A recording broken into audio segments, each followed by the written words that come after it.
Ready चलाने वाले मिलेंगे, खेत में काम करने वाले मिलेंगे, फैक्ट्रियों में मजदूरी करने वाले मिलेंगे, कम से कम रेट में ठेकेदारी प्रथा पे काम करने वाले मिलेंगे, सीवर में गंदगी उठाने वाले मिलेंगे।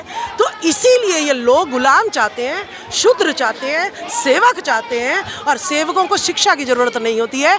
इसी पॉलिसी पर बीजेपी सरकार, आरएसएस जो है काम कर रही है। केवल ये एक ढकोसला है, यानी पूरी तरह से शिक्षा के निजीकरण की ओर ले जाने वाली शिक्षा नीति है। प्राइवेट स्कूल जिसके अंदर एडमिशन हुआ है बच्चे का, वो 2 साल बाद बच्चे से फीस मांगेंगे, अभिभावकों से फीस मांगेंगे, बच्चा फीस दे नहीं पाएगा तो वो कहाँ जाएगा। तो ये षड्यंत्र जो है ये न्यू एजुकेशन पॉलिसी के तहत है। कोचिंग सेंटर वाले पढ़ाएंगे, पेपर उसमें से आएगा।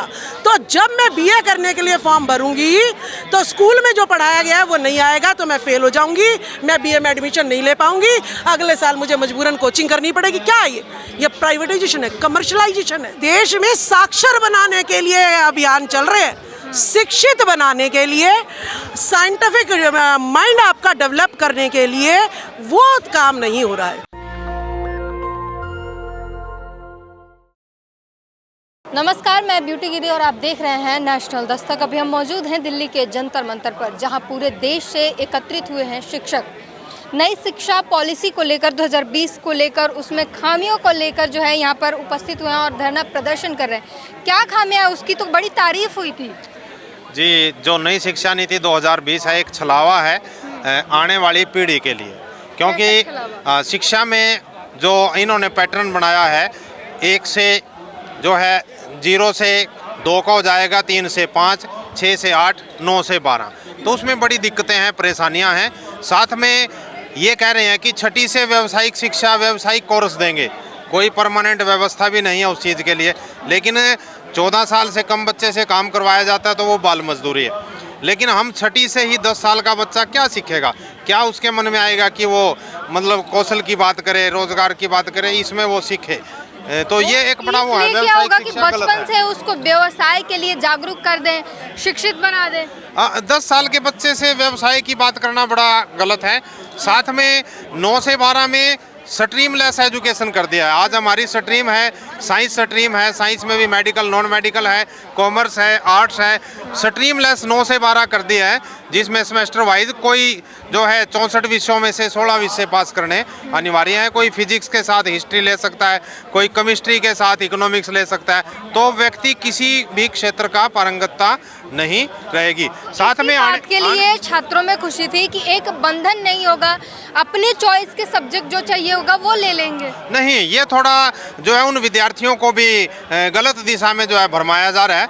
आज जो बच्चा पढ़ने लिखने के लायक है, वो हर विषय की उसको जानकारी होनी चाहिए, तभी वो उसमें आगे आज के समाज में और आने वाले उसमें वैश्विक स्तर पर जो शिक्षा की बात है वो अपना स्थान ग्रहण कर पाएगा। साथ में इस एजुकेशन पॉलिसी में कोई आगे स्थायी टीचर की व्यवस्था नहीं है।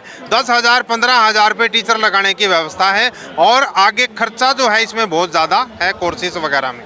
तो हम इस शिक्षा नीति को हम करते हैं कि इस पे जो है रद्द किया जाए, पुनर्विचार किया जाए। और सबसे बड़ी बात यह है कि इसको कोरोना टाइम में पास किया है, जब देश शांत था, बिल्कुल हाहाकार मचा हुआ था, उस समय में इसको पास किया गया है। हम इसकी जो है निंदा करते हैं। आप पुरानी शिक्षा नीति ही चाहते हैं? हम चाहते हैं कि जो शिक्षा नीति है, जो शिक्षाविदों के द्वारा चिंतन मनन करके शिक्षा नीति बनाई जाती है, वो लागू की जाए, ना कि एक मतलब बिना चर्चा के शिक्षा ना जाए कोई भी नीति। ना जाए। सर, क्या चाहते हैं? पुरानी शिक्षा नीति चाहते हैं या इसी में बदलाव चाहते हैं, या आप बैठ के अलग बनाना चाहते हैं?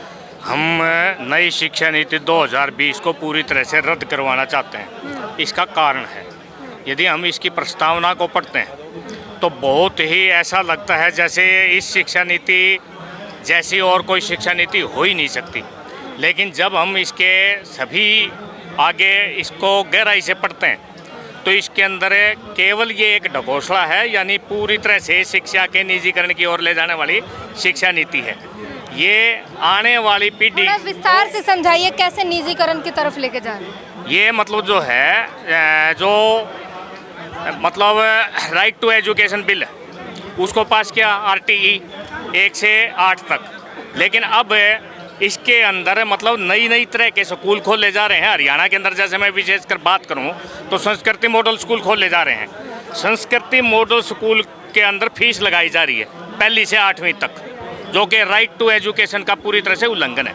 एक चिराग योजना लेके आ रही है सरकार है हरियाणा के अंदर न्यू एजुकेशन पॉलिसी के तहत, जिसके अंदर ये कहा जा रहा है कि यदि आप अभिभावक अपने बच्चों को सरकारी स्कूल में पढ़ाएंगे, यानी संस्कृति मॉडल स्कूल में पढ़ाएंगे, तो सरकार उससे फीस लेगी। पहली से 5वीं तक एडमिशन फीस है 500 रुपये, प्लस में फीस है 200 रुपये, 300 रुपये, 500 रुपये। 6ठी से 10वीं तक एडमिशन फीस है 1000 रुपये साल का, और इसके अलावा फिर मंथली फीस है।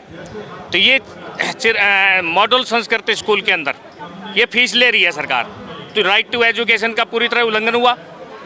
चिराग योजना के तहत सरकार कह रही है कि यदि आप अपने बच्चे को सरकारी स्कूल में से सर्टिफिकेट लेके और किसी प्राइवेट स्कूल में पढ़ाना चाहोगे तो सरकार आपको बच्चे की पूरी फीस, आपके बच्चे की पूरी फीस सरकार वहन करेगी। तो ये क्या है? ये बच्चे को मतलब कुछ समय बाद क्या होगा, इस चिराग योजना स्कीम को बंद कर दिया जाएगा। प्राइवेट स्कूल जिसके अंदर एडमिशन हुआ है बच्चे का, वो 2 साल बाद बच्चे से फीस मांगेंगे, अभिभावकों से फीस मांगेंगे। बच्चा फीस दे नहीं पाएगा तो वो कहाँ जाएगा, उसकी एजुकेशन तो गई। तो ये क्या है? इसी तरह से निजीकरण हम इसलिए कह रहे हैं कि जो हायर एजुकेशन है, हायर एजुकेशन के अंदर सरकार कोई भी यूजीसी की जो ग्रांट है वो बंद कर रही है। ठीक है, कॉलेज में यूनिवर्सिटीज़ के अंदर यूनिवर्सिटियाँ खुल रही हैं, लेकिन उन यूनिवर्सिटीज़ को जो स्वायत्त हुआ करती थी और यूजीसी से ग्रांट मिला करती थी, उस ग्रांट को पूरी तरह से घटाया जा रहा है और ख़त्म किया जा रहा है। और यूनिवर्सिटीज़ को और कॉलेजेस को ये कहा जा रहा है कि वो मतलब जो अपने जो खर्च है, अपने जो संसाधन हैं, वो मतलब जो है अर्निंग करे बच्चों की फीस बढ़ा के। तो आने वाले समय में फीस इतनी ज़्यादा बढ़ जाएंगी कि आम गरीब आदमी का बच्चा फीस नहीं दे सकता। तो ये जो है ये पूरा का पूरा न्यू एजुकेशन पॉलिसी बच्चों पर एक प्रहार है, एक तरीके से क्या कहेंगे, गरीब बच्चों पर प्रहार है। वो किसी ने मजबूर होकर स्कूल छोड़ दें। हाँ, प्रहार नहीं, खत्म, शिक्षा उनकी खत्म करने की योजना है ये। ठीक है, जैसे जियो की योजना चलाई थी, भाई फ्री में जियो का सिम पाओ, सब ने जो है फ्री में जियो के सिम अपना लिए, और उसके बाद अब चार्जेस लग रहे हैं या नहीं लग रहे हैं। तो जो अभी समझाया आपको कि चिराग योजना जो है क्या कर रही है कि वो प्राइवेट स्कूल में बच्चों को मजबूर कर रही है कि आज फीस नहीं लगेगी, लेकिन जब वो सरकारी तंत्र के स्कूल में बच्चे नहीं रहेंगे तो वो बंद कर देंगे सरकार, क्योंकि सरकार के तहत जो है कई स्कूल जो है मर्ज कर दिए गए हैं, बंद कर दिए गए हैं, कह के कि बच्चे नहीं हैं। तो यही जो है लागू कर देंगे कि भाई सरकारी स्कूलों में बच्चे नहीं है, इनको बंद कर देते हैं, और प्राइवेट में इन्होंने बच्चे पहुंचा ही दिए। अब प्राइवेट में जब मेरा बच्चा पढ़ रहा है, 2 साल के बाद इन्हें दिख रहा है सरकारी तंत्र बंद हो गया है, तो ये क्या करेंगे, फीस लेना चालू कर देंगे। उस टाइम ना तो मेरे पास सरकारी रहेगा, ना मैं फीस देने लायक रहूँगी, तो मैं कहाँ बैठूँगी, घर में बैठूँगी, तो फिर से मैं शिक्षा से दूर हो जाऊँगी। तो ये षड्यंत्र जो है ये न्यू एजुकेशन पॉलिसी के तहत है। अब आप देखिए, बीए करने के लिए, बीकॉम करने के लिए भी आपको कॉमन यूनिवर्सिटी एंट्रेंस टेस्ट देना पड़ेगा, जैसे कि डॉक्टर इंजीनियर बनने के लिए आपको नीट और जो है आईआईटी का देना पड़ता था, गेट वगैरह का देना पड़ता था। तो आज बीए करने के लिए भी बच्चे को पहले कोचिंग सेंटर जाना पड़ेगा, यानी ये कोचिंग सेंटर को जो है प्रमोट कर रहे हैं, क्योंकि मेरे को जो स्कूल में शिक्षा मिलेगी पेपर उसमें से नहीं आएगा, जो कोचिंग सेंटर वाले पढ़ाएंगे पेपर उसमें से आएगा। तो जब मैं बीए करने के लिए फॉर्म भरूंगी तो स्कूल में जो पढ़ाया गया है वो नहीं आएगा, तो मैं फेल हो जाऊंगी, मैं बीए में एडमिशन नहीं ले पाऊंगी, अगले साल मुझे मजबूरन कोचिंग करनी पड़ेगी। क्या है ये प्राइवेटाइजेशन है, कमर्शलाइजेशन है। तो शिक्षा का प्राइवेटाइजेशन के साथ साथ कमर्शलाइजेशन भी ये लोग कर रहे हैं। तो न्यू एजुकेशन पॉलिसी 2020 के तहत जो है, अगर आप कोरोना काल में ना करके कोई भी मुद्दा जब हम लेते हैं, कोई भी पॉलिसी लाते हैं, फॉरेन कंट्रीज़ में डिबेट होती है, जनता के बीच में डिबेट होती है, पार्लियामेंट में डिबेट होती है, ठीक है, सभी जो है न्यूज़ चैनल पर डिबेट होती है। लेकिन यहाँ तो मोदी जी कोरोना काल में कहते हैं जी थाली बजाओ और कोरोना भगाओ, ठीक है ना। तो इसी तरीके से मोदी जी नेता सोच रहे हैं, जो अनपढ़ नेता जिनको कुछ नहीं आता है एजुकेशन के बारे में, वो तो पॉलिसियां बनाते हैं। आप समझो, यहाँ से जब ये पॉलिसी आई थी तो तमाम जो है बधाइयाँ दी जा रही थी, बच्चों में खुशी के लहर थे कि अब हमारे ऊपर बोझ नहीं होगा कि ये पूरा सब्जेक्ट हमें पढ़ना है, जो पसंद नहीं है उसे नहीं पढ़ेंगे। जब न्यू डिटेंशन पॉलिसी आई थी तो बहुत सराहना हुई थी कि पढ़ाई के बर्डन के कारण, एग्ज़ाम के बर्डन के कारण बच्चे सुसाइड कर रहे हैं, ठीक है। तो इसीलिए न्यू डिटेंशन पॉलिसी ये लेके आए कि 1 से 8 तक बच्चे को जो है एग्ज़ाम का कोई खौफ ही नहीं होगा। एग्ज़ाम तो होगा लेकिन उसमें पास हो या फेल हो, उसका जो है रिजल्ट से कोई फ़र्क नहीं पड़ेगा, वो पास हो जाएगा, ठीक है। लोगों पेरेंट्स भी निश्चित हो गए कि भाई अब बच्चे को ये नहीं कहना पड़ेगा कि तू पढ़ ले, क्योंकि रिजल्ट क्या आ रहा है, पास पास पास पास। लेकिन जैसे ही 9वीं में गए, पेरेंट्स को पता लगा, बेचारी भोली भाली जनता है ये, इसे जो है रोज़ खाती है रोज़ कमाती है। 9वीं में आके जब बच्चे की रिपोर्ट कार्ड देखी, अरे ये तो सब में फेल है, हिंदी में नाम लिखना भी नहीं आ रहा। भाई तब तो तुम्हें बहुत अच्छा लग रहा था जब हर साल पास हो रहा था। ये देख तो सही, वो पास तो हो रहा है लेकिन उसे एकेडमिक नॉलेज आया भी या नहीं है। तो ये हाल इस देश की शिक्षा का है।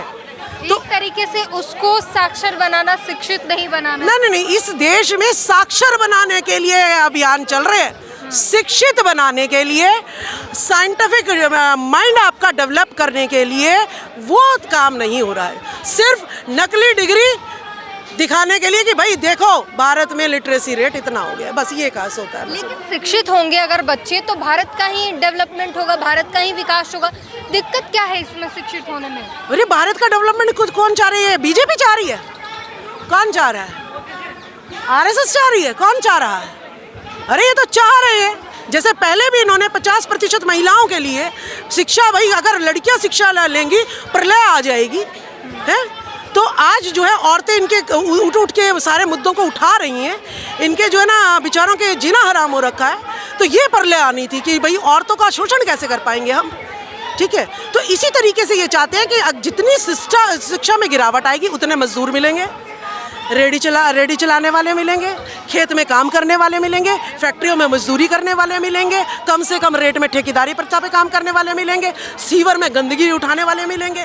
तो इसीलिए ये लोग गुलाम चाहते हैं, शूद्र चाहते हैं, सेवक चाहते हैं, और सेवकों को शिक्षा की ज़रूरत नहीं होती है। इसी पॉलिसी पर बीजेपी सरकार, आरएसएस जो है काम कर रही है। तमाम हमने बात की और साफ तौर पर जो है ये पॉलिसी साक्षर बनाना, शिक्षित नहीं बनाने की तरफ जो है एक मोड़ा जा रहा है। क्योंकि अगर आप पहले से 8वीं क्लास तक पास करते जा रहे हैं, बच्चे को खौफ नहीं होगा फेल होने का, और जैसे 9वीं में जाएंगे उन्हें फेल होता देखकर आप बौखला जाएंगे। जाहिर तौर पर है ये पास जब करा दिया जाएगा ज़बरदस्ती तो उसे फेल होने का डर नहीं होगा, पढ़ना नहीं जाएगा, और एकाएक जब बर्डन आ जाएगा पास और फेल का, फिर वो इंसान पढ़ नहीं पाएगा। पूरी बातचीत पर अपनी प्रतिक्रिया ज़रूर दीजिए। ये इस पॉलिसी पर आप क्या सोचते हैं, अपनी प्रतिक्रिया ज़रूर दीजिए। कैमरामैन आशीष के साथ beauty green, national Dastak. National Dastak की आपसे गुजारिश है कि अगर इसको बचाना चाहते हैं तो नेशनल दस्तक को सब्सक्राइब करने के लिए रेड कलर के सब्सक्राइब बटन को दबाएं, फिर बेल आइकन की घंटी दबाएं। नेशनल दस्तक को बचाने के लिए बहुत जरूरी है कि हर खबर को शेयर करें, लाइक करें, कमेंट जरूर करें।